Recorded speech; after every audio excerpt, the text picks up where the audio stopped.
the Minister, Honorable Pierre, the IT Minister, Honorable Sando, and the entire team of the Ministry of Information, Culture Affairs, and Tourism. Every time I come here, I get inspired, and there's something I have to write down to take back to the Civil Service Agency. Something I can replicate at the CSA as far as the branding of this institution is concerned. So I want to congratulate you, Mr. Minister. The team is doing an exceptional work, and we're very proud of you for the job you continue to do. Distinguished ladies and gentlemen of the press, the last time when I appeared here, we informed you about some of the top-ups we've done for civil servants in the security sector, health, education, and agriculture. I reminded you that we work with the agriculture ministry, and we put everything in place to hire a set of 73 agriculture extension officers. I told you about it here under the top-up plan. The ministry thought that we should reach that gap that was created for the last 6 years. Those people never existed. Those roles were not provided across our country. We now have that. And I also informed you that we tap up the salaries of employees, that's teachers specifically of the Ministry of Education, to a large extent. The process is still ongoing for other categories, but some are already receiving the top-up Ministry of Education. We have done a top-up in the health sector significantly. I gave you some updates on that, and today I want to give you additional updates on the top-ups we've done in the health sector. So to date, we have increased the salaries of 5,613 employees of the Ministry of Health, including nurses, midwives, anesthetists, physician assistants, lab technicians, and support staff across the sector. That is also still going, but this is very significant because this has been a major concern of the president, and in keeping with his vision to ensure that his government improves the well-being of the employees to be able to perform their duties in an effective and efficient way, and to deliver on the mandate of the Liberian people. I want to let you know that the CSA is working with all the sectors concerned to make sure that the president's vision is realized in that respect. As the acting minister told you a few minutes ago, that when we took over, we met reduced salaries, and the conditions of civil servants were very appalling. You know that, we know that, no secret. So today we can proudly tell you that this government is taking all the necessary steps to improve the well-being of civil servants. It's going to happen in accordance with time, but we are very robust in the process. Additionally, more than 120 doctors were reclassified in ranges from 2,300 to 3,500 salaries, and it took us around $3.9 billion to realize that annually. Right now, the least salary in the sector, the health, is $180. I think that's highly commendable. Moving away from $99, taking home $140, $150, it's now $180. And we work with the Ministry of Health to achieve all of these services. So we have to make sure that we address their issue and give them the dignity they deserve to motivate them. So there are about 39 of them, and the impact on the side of government is going to be $1.1 million on an annual basis, and we are committed to that. President Joseph Watson is committed to that, and he's demonstrating it. We have also processed 21 pharmacists, and the annual impact is around $300,000 US. At this point, the Civil Service Agency is working with the Ministry of Health to make sure that we address the health volunteers issues. We have hundreds of them who have been volunteering for years. Even over the last 6 years, none of them managed to get on a payroll. So the Ministry of Health and CSA, we are working together. The county health officers in the 15 counties have compiled the names of legitimate volunteers in the different health centers across the country. Those names are being reviewed, they are being verified by the Ministry of Health for consideration. And when they are, CSA will also sit at another level of verification and cross-checking with the Ministry of Health to make sure that indeed they are health workers who deserve to be brought into the centralized payroll system. And we are ready to do that because the Ministry of Finance, thankfully, has made the money available for that. And we are working CSA with the Ministry of Health to ensure that that is done. Some of these volunteers will also be directly replacing those who have been retired, those eligible retirees in the health sector. So our projection for retirement for this year in the health sector is 369. And of the 369, about 81 of them are deemed specialists in different areas. And so the Ministry of Health and the Civil Service Agency have agreed and are very mindful that these specialists, you cannot treat their retirement process like our normal established retirement process because we need them in the system. So what we have done is to give dispensation as CSA. So the Ministry of Health will take more time over the next 1 year, 1.5 years to 2 years. They will take time once they find the right replacements for them. Then as they phase out, we will bring in the specialists to immediately replace them so we don't create void in the health sector. That's something that we must never do. So we're committed to that.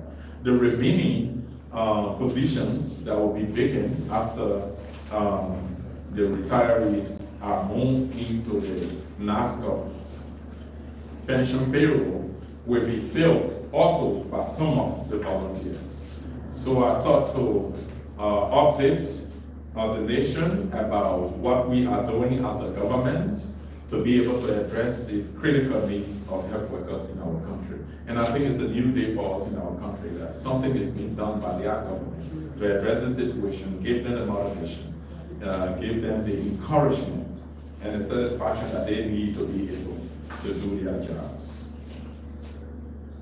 Distinguished ladies and gentlemen, I also want to update you that today the Civil Service Agency officially started a 2-day retreat on our strategic planning and annual work plan validation and adoption.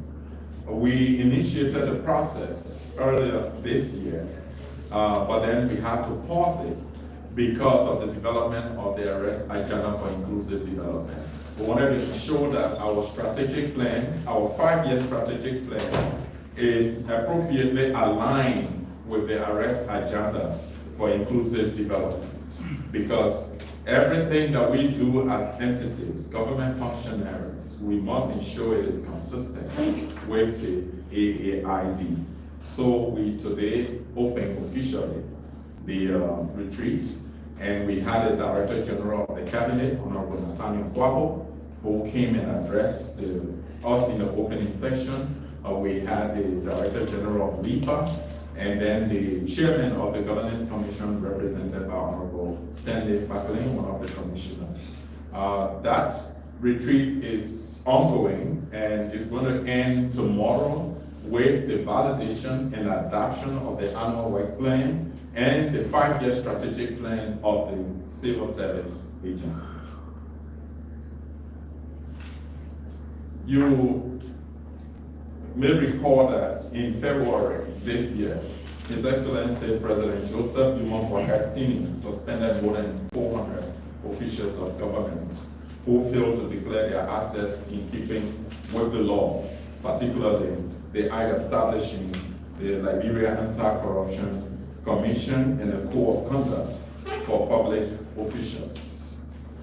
Following a thorough review of the LACC listings, about 148 officials, including board members across ministries, agencies, and commissions, were affected by the President's action. Working very closely with the Ministry of Finance and Development Planning, and the Central Bank of Liberia, we are pleased to inform the public that the total amount withheld from the salaries of non-compliant officials by the Civil Service Agency stands at $90,808.56.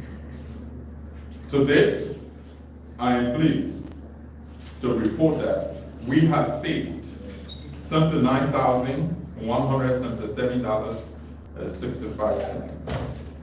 This is our escrow account balance as of the time that I'm speaking to you, because I received a statement from the central bank before coming. That's what we have in the escrow account from that initiative. You may recall that we created an escrow account. We don't want that money to loosely remain in the system, to be misapplied or misused. And so we created a special account, and I'm reporting that in that account, we've been able, working with the Office of the Controlling Accountant General, we've been able to move $79,177.65. So the variance of $11,630.91 to make it the total of $90,808.56 is a result of 4 of the officials from the Ministries of Internal Affairs and Foreign Affairs whose salaries were not withheld due to early payroll approval in February. We have effectively written them, the 4 officials, and provided the escrow account details for them to deposit their MICAT salaries into the account. We also copied the ministers of the 2 entities appropriately. It is our hope that they will do so before our next report to the Chief Executive, the President, on the status of his asset declaration mandate. As you already know, the President has directed that the Civil Service Agency work with the Ministry of Education to purchase chairs for students under his one child, one chair presidential initiative, to which we are very committed to apply these resources to.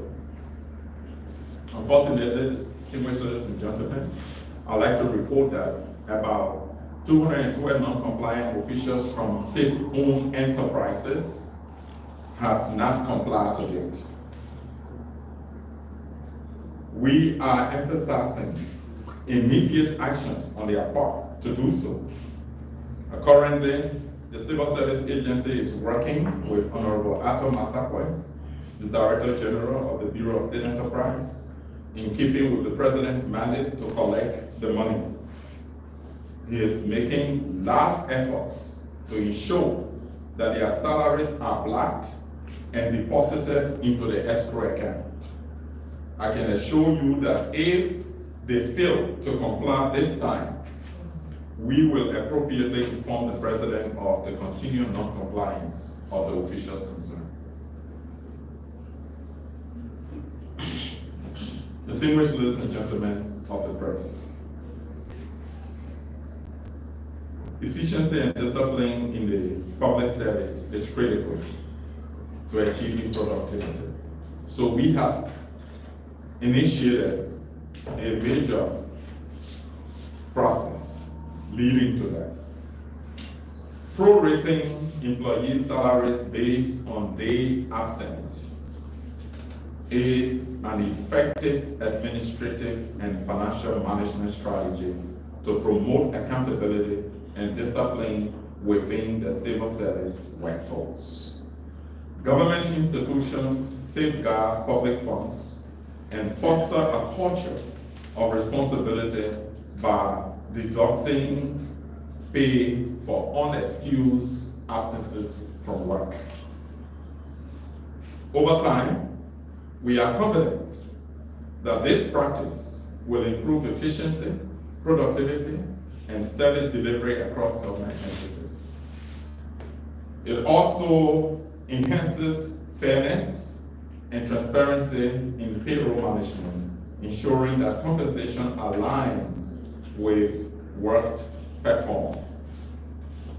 Against this backdrop, deductions were applied to employees' salaries due to absences, and there are about 60 of them across 9 different government spending entities. Their combined number is 415 days absence in total, which resulted in the total deduction of $8,802.36, which was remitted to the government coffers. But we also want to assure you that we are going to follow that money. We also want to make sure that the Comptroller and Accounting General cut that money. We will decide, cut a check for that money, and we will decide later on to put that money into an escrow, because this is going to be a continuous process. Every month we will cut the money for absences from work without appropriate or legit excuses. Similarly, a 10% gross salary deduction was applied to 30 human resource directors across government entities who failed to submit attendance reports for their respective entities during the deadline specified in the standing orders for the civil service and the human resource policy manual. A cumulative remittance from those deductions, is $5,699 from the affected HRs. Was returned to government coffers for the reporting period. So the two amounts, the 8,000 and change, the 5,000 and change, might come to around $13,000 or $14,000. That's something that we can apply. That's an amount we can apply to a significant project. And as I said, we'll continue to do it, so you can see that our amount increment of it will be huge. From now to December, we'll continue that. I want to let you know that we will not continue this manual process, because the Civil Service Agency is automating the recruitment, the performance management, the time and attendance systems. And we will have a dashboard with these systems, with portals, and the system is going to be connected to the payroll, the centralized payroll. That means a few months from now, once we actualize this landmark project, automatically employee salaries will just be prorated. Because when you come to work, you're going to have that camera fingerprint device. It will be both fingerprint and camera. So even if you don't want to do the fingerprint, it's going to capture you. And there will be a report to the repository. And your prorated salary will be there, and we will have the difference that will come out from your salary. So meaning that we're going to be prorating automatically once we have the systems in place, the human resource management systems in place. I just wanted to let you know about that. Talking about that, I need to go back to the asset declaration, and Mr. Minister, this is very important. I will try to leave a copy with you. All the checks that were cut from the entities of affected government officials, these are the receipts that we receive from the central bank and the Ministry of Finance and Development Planning. So from the Ministry of Internal Affairs, a total of $36,911.75 was deposited in the escrow for officials who are non-compliant. For the Ministry of National Defense, a total of $2,541 was blocked and deposited into the escrow account. For the Bond County Community College, a total of $5,000 was blocked and deposited into the escrow account. From the Liberian Land Authority, a total of $4,117.50 was blocked and deposited into the One Child, One Chair project account. From the Liberia Drug Enforcement Agency, a total of $5,882 was blocked and deposited into the escrow account.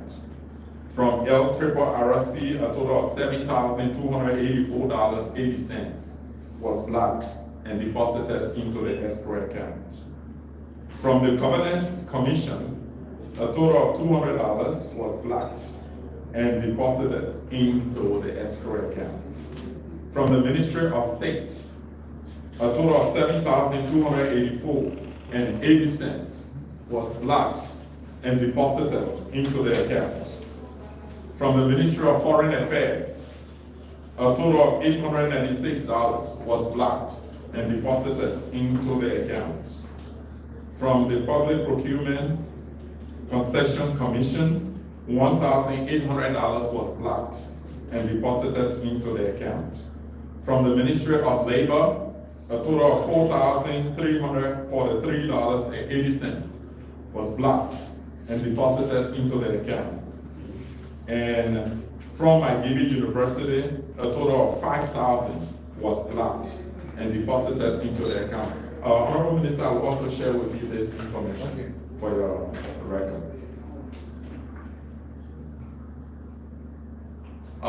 Fellow citizens, this is a moment that touches me, and the lady, Richard is not here, right? The lady is not here, Richard called me. I really want her to come here and you hear from her directly. This is a patriotic citizen, very patriotic. And I'm going to say this. Richard Colley is a former employee of the Ministry of Education. And I really like to recognize her in this public manner for her outstanding display of integrity and commitment to public service values. Following her resignation from the Ministry of Education in September 2024, Mrs. Colley discovered that salary payments had continued to be deposited into her account from October 2024 through March 2025. Without hesitation, she contacted the Civil Service Agency and voluntarily reported the unauthorized payments. And the unauthorized payments, United States dollar total is $1,295. And Liberian dollar total is $90,000 that we have. In my hands here, I have all the flag receipts and documents and the statement from the deposit she made with the LRA. And she brought a set of the copies to the Civil Service Agency so that we can have the pieces of evidence of her deposit, of the salaries she's been receiving. But what touched me most, I asked her, I said, please write me 2 sentences to amount to a statement from you. Why did you do that? And here's what she wrote in our court. I was moved by the fact that I did not work for the money, so I actually don't deserve it. We should get what we work for. My name is Richard K. Colley. I am a former staff of the MOE, unquote. That's a Liberian in this time and era who is saying this. This is not for the CSA to blow its own horn. This is intrinsic, it's coming from within Richard. But I'm sure Richard was also immensely motivated by what President Walker's government is doing, emphasizing the need for accountability and transparency in the public service. People act when their leaders act, when their leaders demonstrate values of integrity, of transparency. It doesn't happen in vacuum. The Liberian people are looking up to us to provide leadership. So their actions and their activities will be consistent with our demonstrated leadership values. That's what she has demonstrated. Rachel deserves an accolade. She deserves an award. This is a demonstrated example. Now, let me tell you, the CSA every day is blocking such people. As I speak to you right now, we have a case involving a former lawmaker who resigned from an entity and has taken salary over 11 months. I have written that lawmaker to let him know what is coming. And we have informed the entity. We are launching a separate investigation into that. And the result will be made public. We don't keep anything secret at the Civil Service Agency. No secrecy. That's not what President Walker has told us to do. to be very open, to be transparent, to be accountable in our dealings, no matter your status in this country. So I wanted to let you know. So Rachel, if Rachel comes while we're still speaking, we'll then give her the opportunity, at least 1 or 2 minutes to talk to you. In response to the recent disturbances within the Monrovia Consolidated School System, the MCSS, especially the protest action of our precious students who are supposed to be in school from the system schools, there are about 25 of them. The government of Liberia, through a high-level coordinated effort involving the Ministry of Education, the Civil Service Agency, and the Ministry of Finance and Development Planning, have launched a series of targeted measures aimed at restoring calm to the situation, to the MCSS. Ministers Augustine Behegafwan, Jaso Male Jala, and I, Josiah F. Joka Jr., have taken appropriate measures to address the situation. We have encouraged all MCSS teachers and students to resume classes as the government takes action to address the issues and challenges within the MCSS school system. We decided that to ensure that the CSA payroll is not unnecessarily bloated in quality as well, the MCSS schools, the teachers, the administrators, and when I say teachers, I'm talking about both employed and volunteers, will be verified forensically. The Civil Service Agency is going to use our employment status regularization project system. Our system has so many integrations to detect fraud, duplication, and so forth. We have enhanced the system significantly, and the system speaks directly to our centralized payroll system, meaning all the payrolls of all the ministries, agencies, and commissions, including the very MCSS. So, the three of us, Dr. Jala, Honorable Gafon, myself, decided that the Civil Service Agency will conduct a forensic payroll, educational credential, and physical verification of the entire workforce, including the administrative staff, employed teachers, and volunteer teachers presented by the MCSS superintendent. Now, this is what we're going to do. The key objectives and actions. 1, we establish an accurate and verifiable data of the teachers. So a comprehensive verification exercise to create a centralized, accurate, and up-to-date database of all teachers under the MCSS will be established. This will ensure that only active and legitimate employees are reflected on the MCSS payroll, and volunteer teachers are verified. 2, detect and eliminate ghost employees. Using our data analytics and fee verification systems, the CSA will identify and remove non-existent or fraudulent names, commonly referred to as quote-unquote ghost employees from the payroll. This effort aims to reduce waste expenditures and redirect resources towards improving the MCSS efficiency, productivity, and outlook. 3, we will verify credentials of teachers and administrators. And when we say teachers, in the 2 categories, those employed and those volunteer.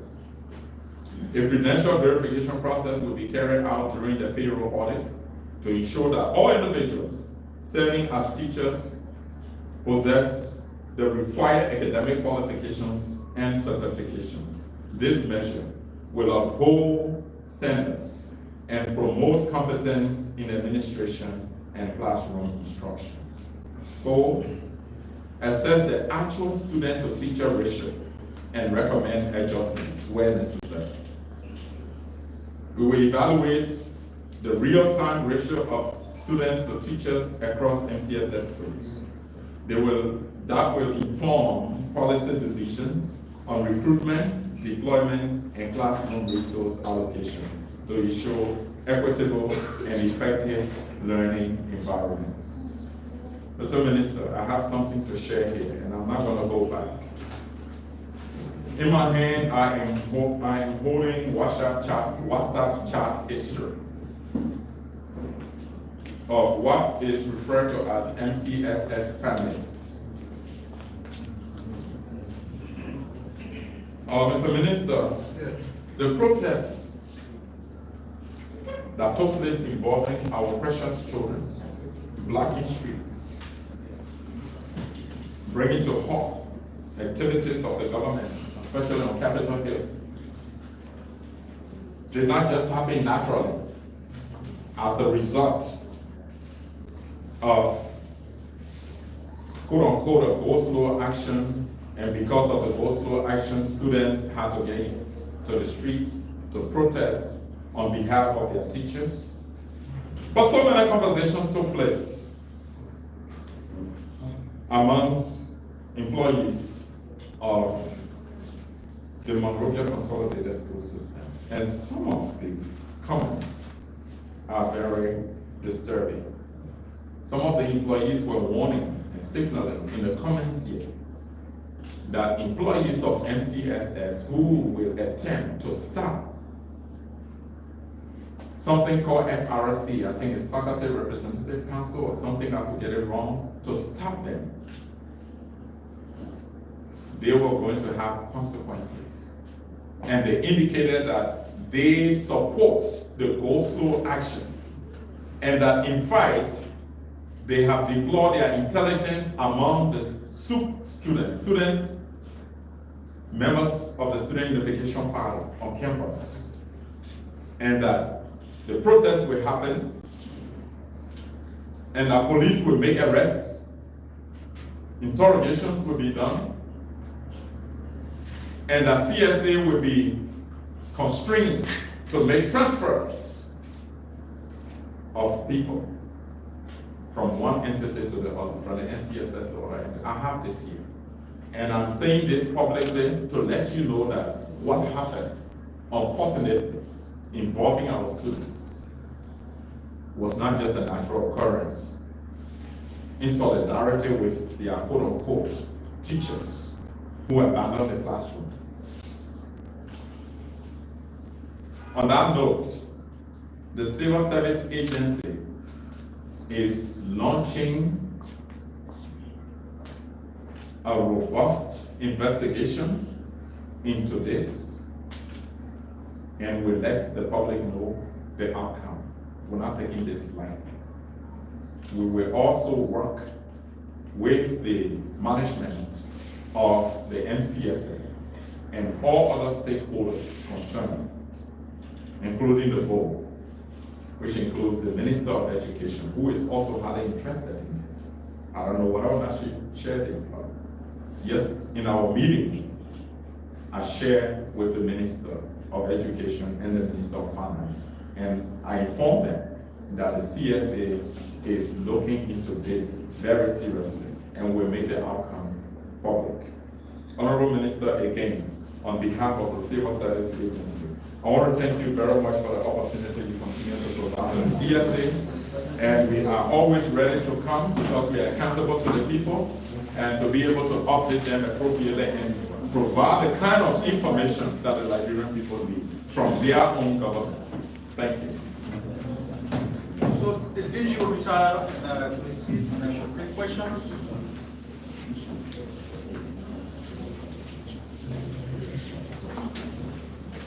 So we are going to take questions. Each one will give the council. Come up with your question.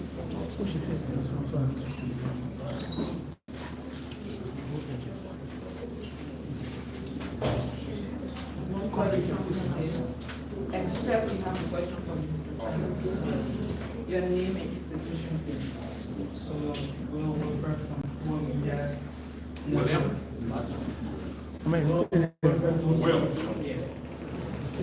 For the minister, I listened to you talk about the Supreme Court supporting the Attorney General of the Republic of Nigeria for the interpretation of the ruling.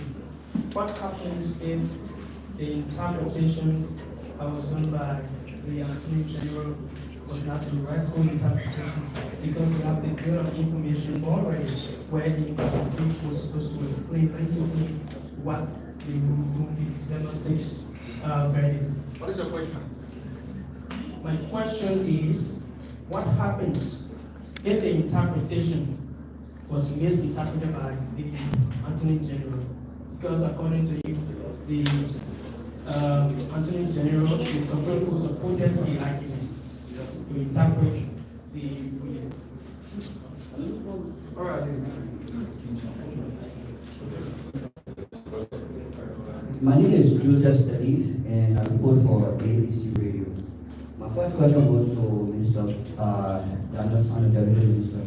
Are you aware of, on March 13th, one of the ministers at the Ministry of State for Presidential Affairs apologized. He was invited by the Office of the Ombudsman, and today you refer to the former president of the Republic of Nigeria as having a memory of a mosquito.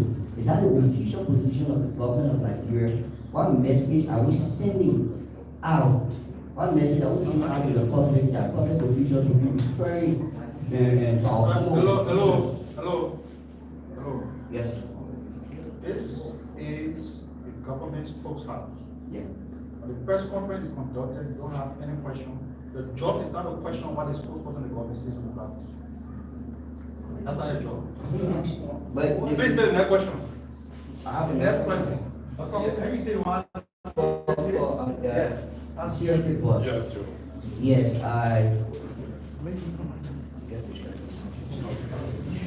My name is Emmanuel Mpolu, and my question goes to Mr. Simon. So you having to be the spokesperson now, the minister is 9 years. But the one thing that we have observed that the minister, your boss have always maintained is that you can speak to national issue without using harsh words, or better still, not saying fallacy. But you use a national platform and you refer to what one of your critics saying, wow. My question is it morally right for you to use the national platform and describe somebody wow? How do you look at it? Thank you.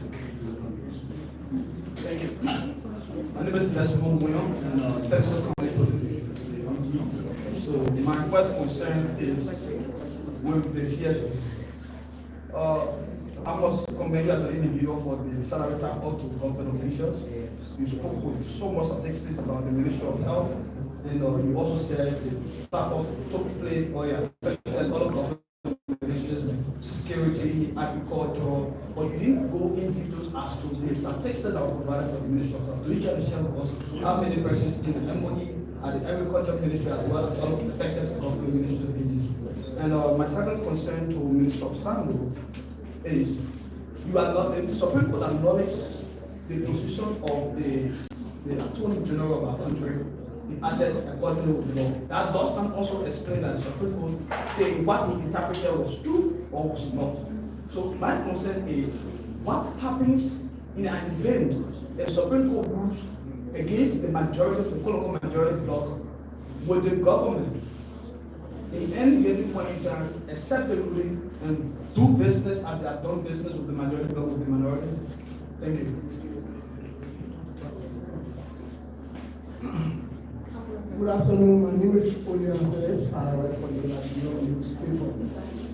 I have questions for Mr. Sandro, question from the CSA.